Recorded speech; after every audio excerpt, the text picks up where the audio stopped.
Estamos ya en la tercera parte de esta charla que estamos dedicando a la evolución de los estilos artísticos, centrándonos en la pintura.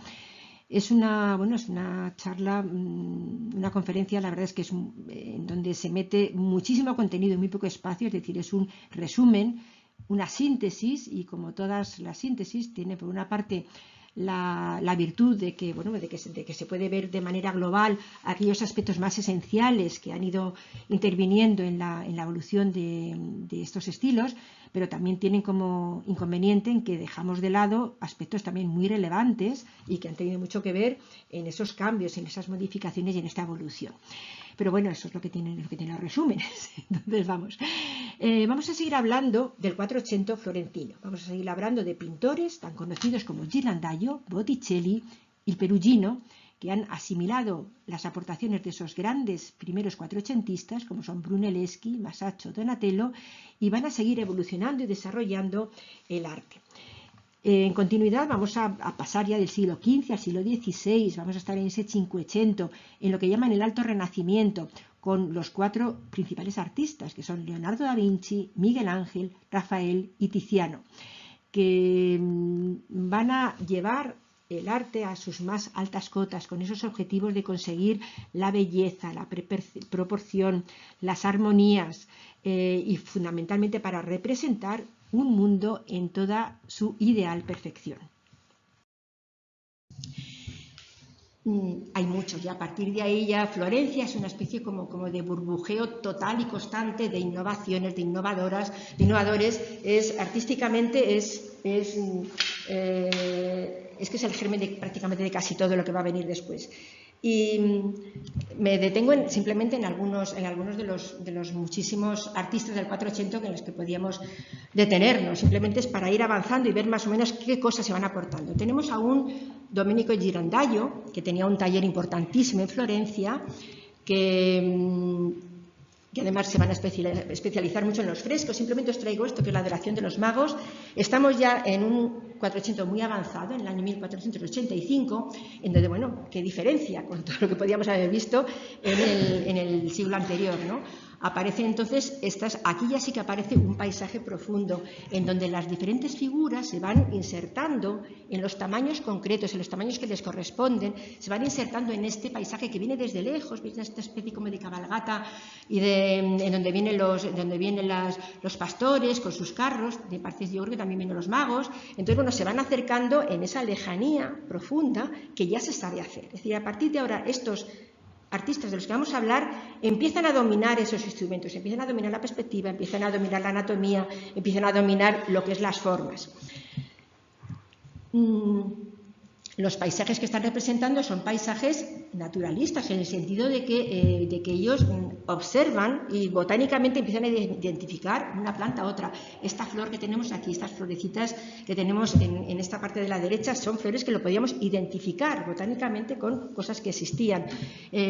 Los propios árboles que tenemos en el fondo, esa lejanía, esos grandes campos, esas lomas, todo eso es por pura observación y además con un intento de describir de forma muy minuciosa aquello que está viendo el artista. Eso llevado a todos los objetos, llevados a los animales, al burro y al buey. Fijaos, aquí aparece un jilguerito también perfectamente dibujado, los objetos, las bolsas, las cestas, todo lo que aparece se detalla de una manera muy estricta, se detalla de una manera naturalista. Aparece aquí un portal, en este portal aparecen esas columnas clásicas, esos pilares clásicos, columnas acanaladas. En vez de un pesebre, lo que se tiene es un sarcófago romano, con lo cual también estamos viendo que tiene siempre la vista puesta en ese mundo de la antigüedad. Todo esto nos está demostrando que estamos ya ante un arte que os he puesto otras veces este ejemplo, es el cuadro que es una ventana que abrimos ese cuadro y dentro de ese marco lo que hay al otro lado es algo que nos lo creemos, es una realidad que es convincente. Otra cosa es que no se pueda producir porque aparece una virgen, aparecen unos pastores, tal, bueno, no es real, pero podría serlo, o sea, podrían estar pasando esas cosas al otro lado del marco. Pero fijaros, es una realidad, es convincente, pero hay una cosa que tenemos que tener en cuenta. Durante todo este 480, durante el 580 vamos a ver después, esa realidad va a ser una realidad perfecta. Es decir, una realidad mejorada, digamos, no va a ser la realidad cotidiana. Estamos ante el ideal clásico, renacentista, que las directrices de ese clasicismo renacentista las podríamos resumir en búsqueda fundamentalmente de la belleza, de la armonía, del equilibrio, las buenas proporciones, el espacio perspectivo, precisamente. O sea, todo esto, esas escenas reales siempre cubren esos objetivos de la serenidad, de la belleza, de las proporciones. Es una realidad totalmente mejorada, totalmente idealizada. Y a partir de ahí, esto lo vamos a ver en todos los demás artistas que os voy a poner después. Por eso este esquemita que os pongo aquí, del cuadro como ventana, de la realidad perfecta, del ideal clásico renacentista, lo voy a mantener allí para que no os olvidéis, porque es lo que van a manejar todos estos pintores. ¿Qué ocurre? Que cada pintor va a querer ser identificado de una manera singular. Entonces, ¿qué tenemos? Tenemos a un Botticelli, que enseguida lo habéis podido reconocer con estas dos anunciaciones, que es el mismo tema. Una están hechas en 1481, la otra es del 89. ¿Cuál es el elemento diferenciador de Botticelli? Porque Botticelli sabe reproducir la perspectiva matemática, sabe reproducir las anatomías, sabe detallar perfectamente esos objetos. Todo eso ya lo damos por sabido. ¿Qué es lo que tiene Botticelli que no tienen otros?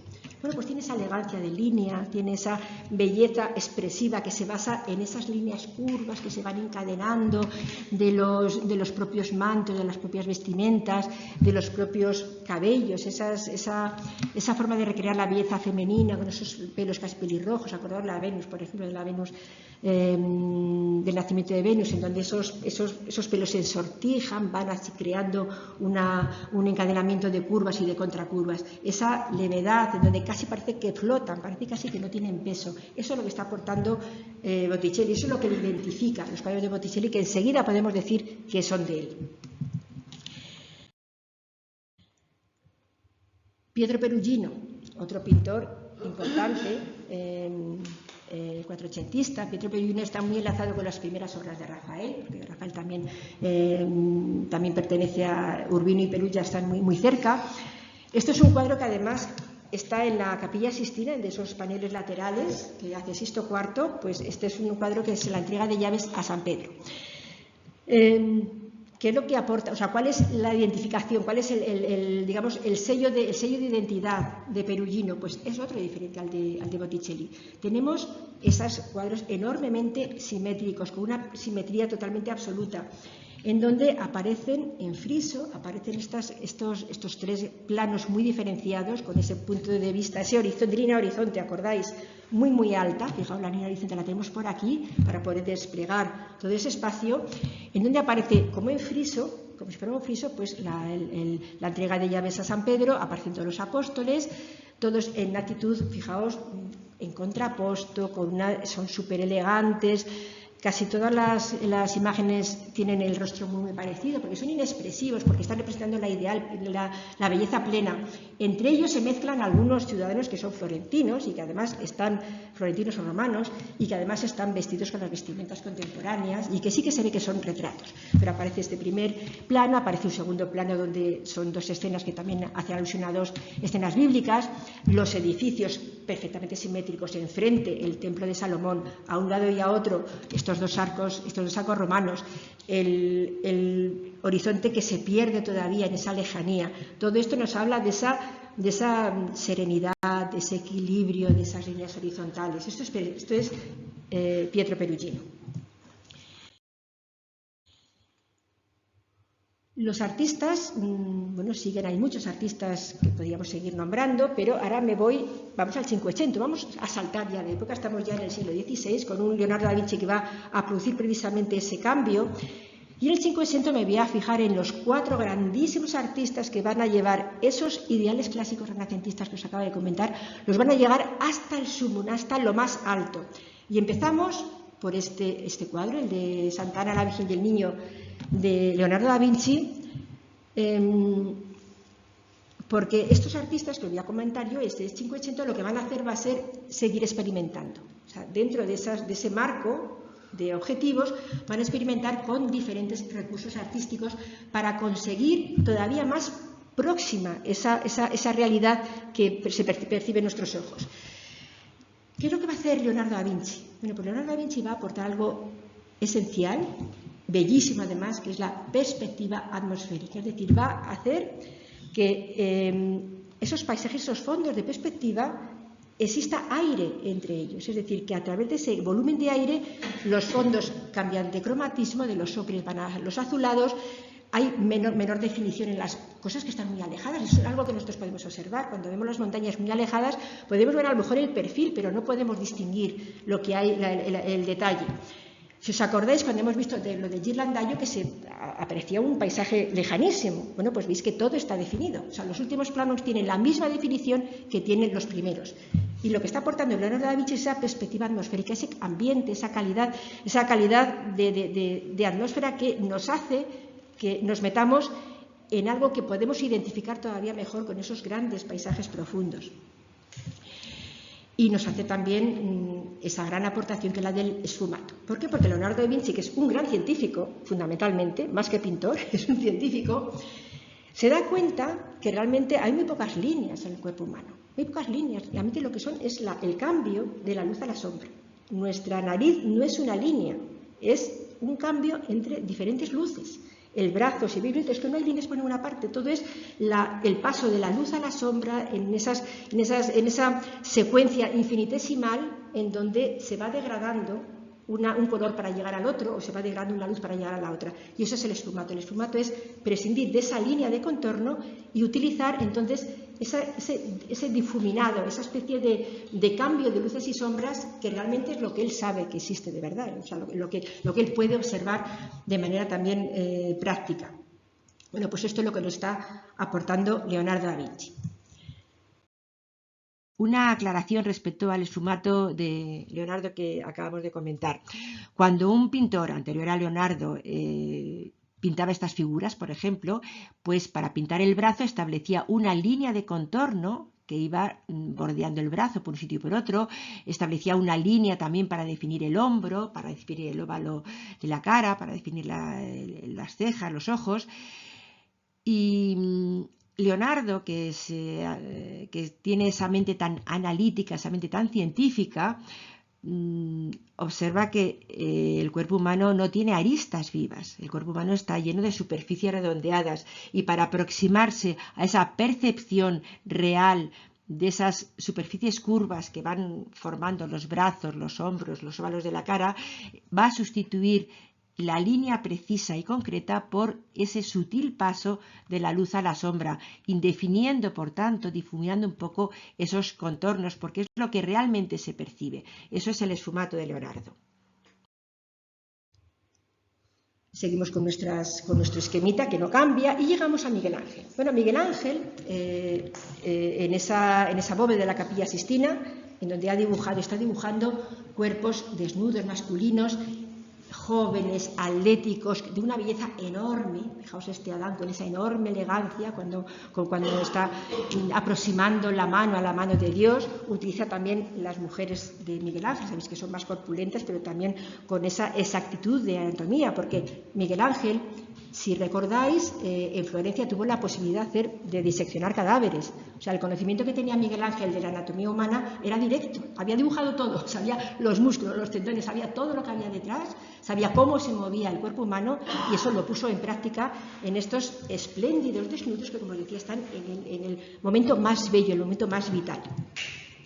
Eso es lo que está planteando este Miguel Ángel, que además de ese conocimiento del cuerpo humano, además lo está haciendo que se mueva, es decir, son cuerpos que se torsionan, que se muevan de todas las maneras posibles, que se ven en escorzo, de lado, de frente, con ese gran movimiento, ese gran dinamismo que imprime a todas sus figuras.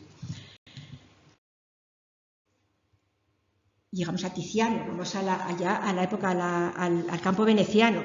Tiziano, seguimos con nuestros objetivos, eso no lo hemos quitado de la pantalla, pero Tiziano va a aportar algo que es fundamental, que además es como casi está formando parte de esa genética de Venecia y que es el color.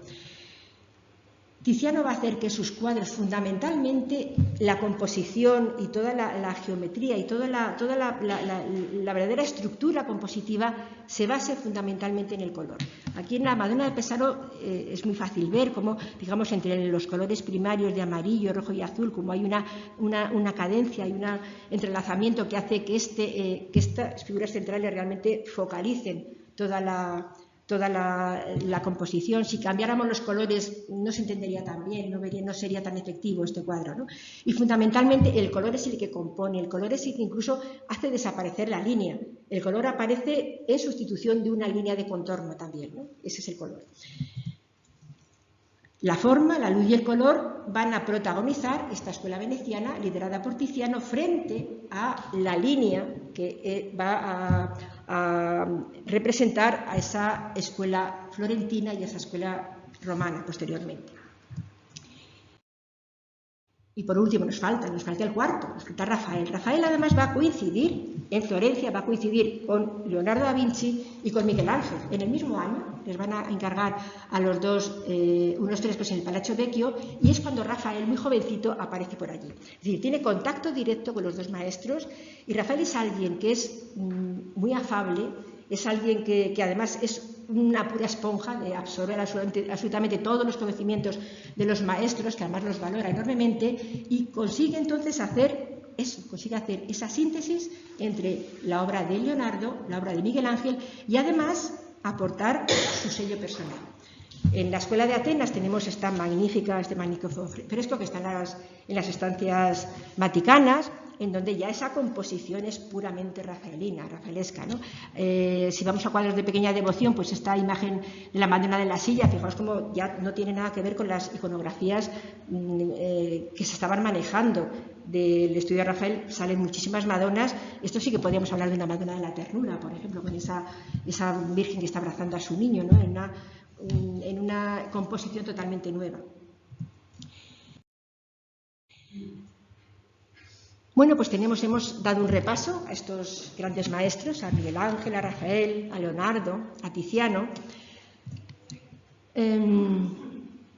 Tenemos esa ventana a esa realidad ideal, que es semejante, o sea, que está utilizando los mismos elementos de la naturaleza que nosotros vivimos, es decir, está utilizando la misma luz, el mismo cromatismo, el mismo espacio, pero sin embargo idealizándolo, haciendo algo que sea totalmente real, llevando entonces esos ideales clásicos de belleza, armonía, equilibrio, proporciones, espacio perspectivo, y llevándolos al sumum, es decir, no se puede conseguir más cosas de lo que han conseguido estos cuatro artistas.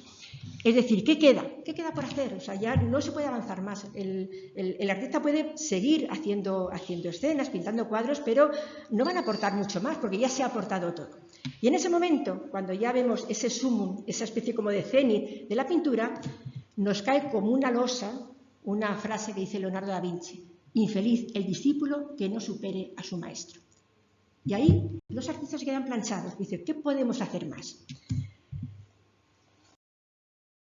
Y la respuesta a esa pregunta que hemos dejado en el aire vendrá en el vídeo siguiente, en esa tercera y última parte de este recorrido que estamos haciendo, porque ante esa necesidad de evolución del arte de los artistas va a surgir una corriente muy heterogénea que es el manierismo.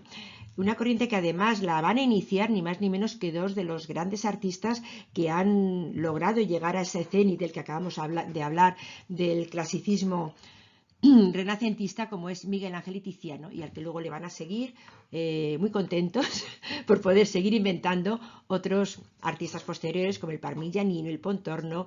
Tendríamos que hablar también del Greco, también entre estos pintores manieristas.